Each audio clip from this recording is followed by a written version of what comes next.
Hello the student of class 6। देखो তোমরা এর আগের ভিডিও কোষে দেখি 18.2 প্রথম ভিডিও তোমরা দেখেছো 1 নম্বর ভিডিও অর্থাৎ পার্ট নাম্বার 1-এ 4 পর্যন্ত। আজকে আমি 5-এর থেকে করে দিচ্ছি।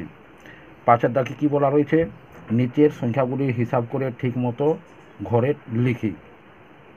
তাহলে এখানে বলা আছে 20, 27, 50, 75, 100, 108, 144 এবং 169, 180 ও 156।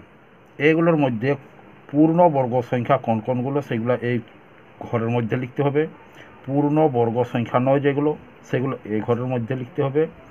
আর ক্ষুদ্রতম কোন ধনাত্মক পূর্ণ বর্গ সংখ্যা দিয়ে পূর্ণ সংখ্যা দিয়ে গুণ করলে গুণফল কী হবে, পূর্ণ বর্গ সংখ্যা হবে। অর্থাৎ যেগুলো পূর্ণ বর্গ সংখ্যা নয় সেইগুলোকে কোন সংখ্যা দিয়ে গুণ করলে পূর্ণ বর্গ হবে সেটা এই ছকের মধ্যে লিখতে হবে। তাহলে দেখো ছকটা আমি কিভাবে পূরণ করছি। তাহলে দেখো আমি খাতাতে লিখে নিয়েছি 20, 27, 50, 75, 100, 108, 144, 169, 180 ও 156 এইগুলো এই ছকের মধ্যে আমি বসাচ্ছি। দেখো এখানে 20 পূর্ণবর্গ সংখ্যা নয়, তাহলে এখানে আমি 20টা লিখছি, পূর্ণবর্গ সংখ্যা নয়।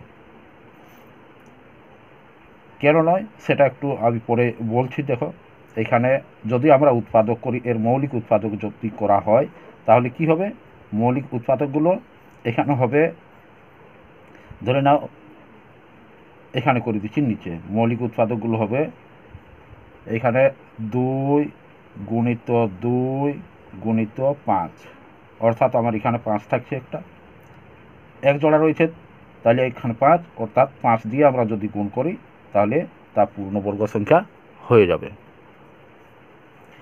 এরপর দেখো আমাদের 27 রয়েছে, তাহলে 27টা এখানে লিখছি 27। তাহলে 27কে যদি আমরা মৌলিক উৎপাদক নির্ণয় করি তাহলে আমাদের কি হবে সেটা দেখো, এখানে হবে 27কে আমরা মৌলিক উৎপাদককে নির্ণয় করতে গেলে আমাদের হবে প্রথমে 3, তারপরে আবার 3, তারপরে আবার 3, অর্থাৎ 3 3 9, 3 নাম 27। তাহলে এক জোড়া আমরা পাচ্ছি এখানে 3, একটা মানে বিজোড় রয়ে যাচ্ছে। তাহলে যে বিজোড় সংখ্যা থাকে অর্থাৎ সেই বিজোড় সংখ্যা দিয়ে যদি আবার ওই মানে গুণ করা হয়, অর্থাৎ আরও 3 দিয়ে যদি গুণ করা হয় তাহলে আমরা কি পাবো, পূর্ণবর্গ সংখ্যা।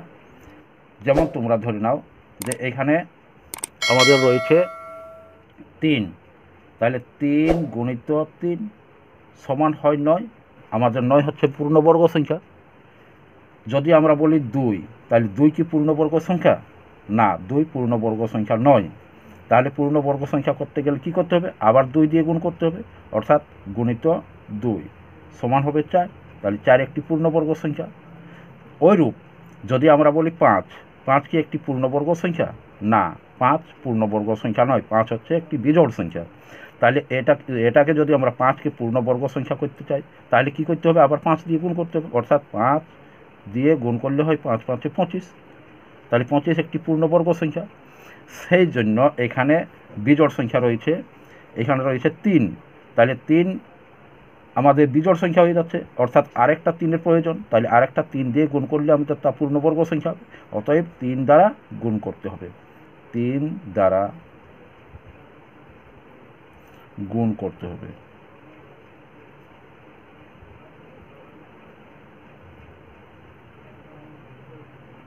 তাহলে 3 দ্বারা গুণ করতে হবে, তাহলে পূর্ণবর্গ সংখ্যা হয়ে যাবে, আমরা পেয়ে যাব পূর্ণবর্গ সংখ্যা। বুঝতে পারছো তোমরা? তাহলে সেই জন্য আমরা এখানে ছকটাতে লিখে দেওয়া আছে যে কি মানে পূর্ণবর্গ সংখ্যা করতে গেলে কি দিয়ে গুণ করতে হবে, গুণ করলে পূর্ণবর্গ সংখ্যা হবে কোন ধনাত্মক মানে সংখ্যা দিয়ে। এখানে বলা আছে যে ক্ষুদ্রতম কোন ধনাত্মক সংখ্যা দিয়ে মানে গুণ করলে পূর্ণবর্গ সংখ্যা, তাহলে 3 দ্বারা যদি গুণ করা হয় তাহলে পূর্ণবর্গ সংখ্যা হবে। এটা তোমরা বুঝতে পারছো। এরপর আমাদের আসছে কি, এখানে আসছে আমাদের 50, তাহলে দেখো এখানে 50, তাহলে 50 লিখছি। 50কে যদি আমরা মানে মৌলিক উৎপাদক নির্ণয় করি, তাহলে আমাদের কি হবে? প্রথমে 2 আসবে, তারপরে 5 আসবে, তারপরে আবার 5 আসবে, 5 5 25, অর্থাৎ 2 দিয়ে ভাগ করলে 50কে 25 হয়। আবার যদি 25কে 5 দিয়ে ভাগ করলে 5 5 25 হয়, অর্থাৎ এখানে দুটো 5 হচ্ছে, তাহলে দুটো 5 মানে 25। এখানে তো দেখালাম যে 5 5 25, 25 হয় পূর্ণবর্গ সংখ্যা, কিন্তু এখানে 2 বাড়তি রয়ে যাচ্ছে, অর্থাৎ বিজোড় সংখ্যা হয়ে যাচ্ছে। তাহলে 2কে আবার যদি 2 দিয়ে গুণ করা হয় তাহলে পূর্ণবর্গ সংখ্যা হবে। এখানে তো আমি দেখালাম যে 2কে 2 দিয়ে গুণ করলে তবে পূর্ণবর্গ সংখ্যা হচ্ছে, সেই জন্য এখানে আমরা 2 দিয়ে গুণ করব, অর্থাৎ 2 দিয়ে, অতএব 2 দিয়ে গুণ করতে হবে।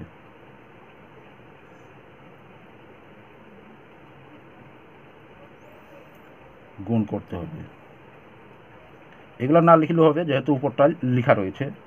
এরপর দেখো আমাদের রয়েছে 75 উপরে 100। 100 কিন্তু পূর্ণবর্গ সংখ্যা। কেন 100 পূর্ণবর্গ সংখ্যা? 100 হচ্ছে 10 10-এ 100 হয়, তাহলে 100 আমাদের পূর্ণবর্গ সংখ্যা। 100 ইকুয়াল টু হয় 10 গুণিত 10, তাহলে পূর্ণবর্গ সংখ্যা। তারপর দেখো 108 রয়েছে, তাহলে 108 আমাদের পূর্ণবর্গ সংখ্যা নয়, তাহলে এখানে লিখি 108। 108 আমাদের কিন্তু পূর্ণবর্গ সংখ্যা নয়। তাহলে এর মৌলিক উৎপাদকগুলো কী হবে সেটা এবার দেখো। মৌলিক উৎপাদকগুলো হবে আমাদের 2 গুণিত 2, তোমরা করে নিবে যেমন সেই উৎপাদক করি সেরকমভাবে তোমরা করে নিবে, বা এখানে আমি দেখিয়ে দিচ্ছি একটা, সেইভাবে তোমরা করবে। যেমন এখানে 108, 108-এর মৌলিক উৎপাদক করতে গেলে কী হয়? প্রথমে 2 হচ্ছে, লাস্টে যেহেতু 8 রয়েছে জোড় সংখ্যা যদি লাস্টে থাকে তাহলে 2 দিয়ে বিভাজ্য হয়, তাহলে 2 আমি 2 দিয়ে ভাগ করছি, তাহলে 5 2 10 হয়, আর এখানে 4 2 8 হয়। আবার লাস্টে জোড় সংখ্যা রয়েছে, তাহলে আবার 2 দিয়ে যাবে, তাহলে 2 দিয়ে 2 2 4 হয়, তাহলে 5 থেকে 4 গেলে 1 থাকছে, অর্থাৎ 14 হচ্ছে, তাহলে 7 2 14 হয়। তাহলে দেখো 27, 27কে আমরা 3 দিয়ে ভাগ করতে পারি, 3 9 27, আবার 9কে 3 দিয়ে করতে পারি, তাহলে কত হচ্ছে? 2 2 3টে 3 হচ্ছে, তাহলে 2 গুণিত 2 গুণিত 3 গুণিত 3 গুণিত 3, তাহলে দেখো এখানে 1 জোড়া রয়েছে, এখানে 1 জোড়া রয়েছে, অর্থাৎ এখানে জোড় রয়েছে, তাহলে জোড় অর্থ হচ্ছে পূর্ণবর্গ সংখ্যা, কিন্তু এখানে বিজোড় রয়েছে, তাহলে 3 বিজোড় পূর্ণবর্গ সংখ্যা হচ্ছে না। তাহলে আমরা কি করলে পূর্ণবর্গ সংখ্যা হবে? তাহলে এখানে দেখো আমি দেখিয়েছিলাম যে 3 গুণিত 3 ইকুয়াল টু 9, পূর্ণবর্গ সংখ্যা 9, তাহলে 3 দিয়ে গুণ করতে হবে, যেহেতু একটা 3 রয়েছে, তাহলে এখানে অতএব 3 দিয়ে গুণ করতে হবে। 3 দিয়ে গুণ করতে হবে।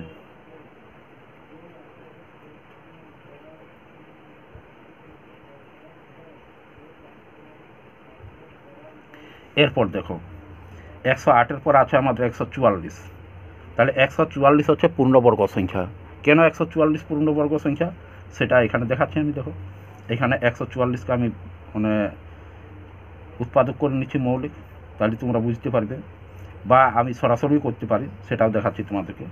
তাহলে এখানে 2 দিচ্ছি, 7 2 14 হয়, তাহলে 2 এখানে হচ্ছে, দেখো এখানে যদি 2 দিই লাস্টে জোড় সংখ্যা রয়েছে, তাহলে 3 2 6 হয়, 1 থাকছে, তাহলে 12 হচ্ছে, 1 10, আর এখানে 2 12 হচ্ছে, তাহলে 6 2 12 হয়। তাহলে এবার দেখো আবার জোড় সংখ্যা 2 দিয়ে যাবে, 2 1 2, তাহলে 3 থেকে 2 গেলে 1 থাকছে, তাহলে হচ্ছে 16, 8 2 16 হয়, আবার 2 দিয়ে যাবে, 9 2 18 হয়, আবার 3 দিয়ে যাবে, তাহলে দেখো আমাদের জোড় সংখ্যা হচ্ছে, এইখানে দুটো 2 পাচ্ছি, এখানে দুটো 2 পাচ্ছি, এখানে 3 2 পাচ্ছি, তাহলে প্রতিটা জোড়া আছে, তাহলে প্রতিটা জোড়া রয়েছে, তাহলে আমরা কি বলবো? এটা পূর্ণবর্গ সংখ্যা, অতএব আমাদের এখানে পূর্ণবর্গ সংখ্যা। তাহলে 144 আমাদের হচ্ছে পূর্ণবর্গ সংখ্যা। 144 তাহলে পূর্ণবর্গ সংখ্যা কেন হচ্ছে? কারণ এখানে আমি লিখে দিচ্ছি যে 2 গুণিত 2 গুণিত 2, এদিকে দিয়ে দিচ্ছি গুণিত 2 গুণিত 2 গুণিত 3 গুণিত 3, তাহলে ভেঙে দিলাম তোমাদের। তাহলে এখানে দুটো 2 পাওয়া যাচ্ছে, এখানে দুটো 2 একটু বেশি হয়ে গেছে, এখানে একটা বাদ চলে যাবে, তাহলে 1 2 3 4, তাহলে আমাদের 2 জোড়া হয়ে যাচ্ছে, আর এখানে 3 দুটো রয়েছে, তাহলে পূর্ণবর্গ হয়ে গেল। এরপর দেখো আমাদের 169 রয়েছে। 169 কিন্তু পূর্ণবর্গ সংখ্যা, কেন না 13 13 169 হয়। তাহলে এখানে লিখি 169 ইকুয়াল টু আমাদের কত হবে 13 গুণিত 13, অর্থাৎ দুটো 13, তাহলে 169, এটা পূর্ণবর্গ সংখ্যা। এরপর দেখো আমাদের চলে আসছে কিন্তু 180। 180 পূর্ণবর্গ সংখ্যা নয়, তাহলে 180 আমাদের পূর্ণবর্গ সংখ্যা নয়। তাহলে এখানে লিখি 180, তাহলে 180 আমাদের পূর্ণবর্গ সংখ্যা নয়। তাহলে 180কে আমরা যদি ভাঙি, অর্থাৎ মানে উৎপাদক করি, তাহলে কি হবে, আমাদের 180 যদি আমরা উৎপাদক করি তাহলে আমাদের দাঁড়াবে 2 গুণিত 2 গুণিত 3 গুণিত 3 গুণিত 5, অর্থাৎ দেখো এখানে 1 জোড়া রয়েছে 2, 1 জোড়া রয়েছে 3, কিন্তু 5 একটি, অর্থাৎ বিজোড় সংখ্যা রয়েছে 5। তাহলে আমরা 5 দিয়ে যদি গুণ করি তাহলে পূর্ণবর্গ সংখ্যা পেয়ে যাব। অতএব 5 দিয়ে গুণ করতে হবে।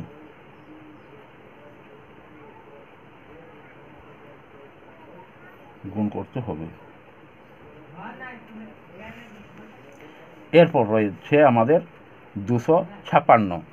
তাহলে 256 কিন্তু পূর্ণবর্গ সংখ্যা, কেন সেটা এবার দেখো। 256 আমাদের পূর্ণবর্গ সংখ্যা। তাহলে পূর্ণবর্গ সংখ্যা আমি লিখে দিলাম, যেহেতু পূর্ণবর্গ সংখ্যা সেই জন্য আমি পূর্ণবর্গ সংখ্যায় লিখছি। তাহলে দেখো পূর্ণবর্গ সংখ্যা বটে কি না বটে আমরা এখানে যাচাই করে দেখি। 256, তাহলে 256কে যদি আমরা উৎপাদক করি তাহলে কি হয়, লাস্টে 6 রয়েছে, মানে এটা হচ্ছে জোড় সংখ্যা, তাহলে আমরা 2 দিয়ে ভাগ করতে পারি। তাহলে 2 একে 2, 2 দুগুণে 4, 1 থাকছে, 5 থেকে 4 গেলে 1, 16 হচ্ছে, 8 দুগুণে 16 হয়। তাহলে দেখো এখানে দুবার দিচ্ছি আর জোড় সংখ্যা রয়েছে, তাহলে 6 2 12 হয়, 4 2 8 হয়। আবার 2 দিচ্ছি, দেখো 2 দুগুণে 4, তাহলে এখানে 3 দুগুণে 6 হচ্ছে, 3 দুগুণে 6, 2 দুগুণে 4।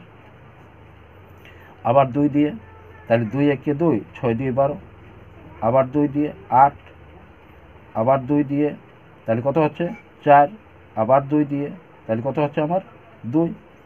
তাহলে কতগুলো আমার হচ্ছে দেখো, এইখানে 1 জোড়া, এইখানে 1 জোড়া, এইখানে 1 জোড়া, এইখানে 1 জোড়া, তাহলে কত জোড়া হচ্ছে 1 2 3 4 জোড়া হচ্ছে।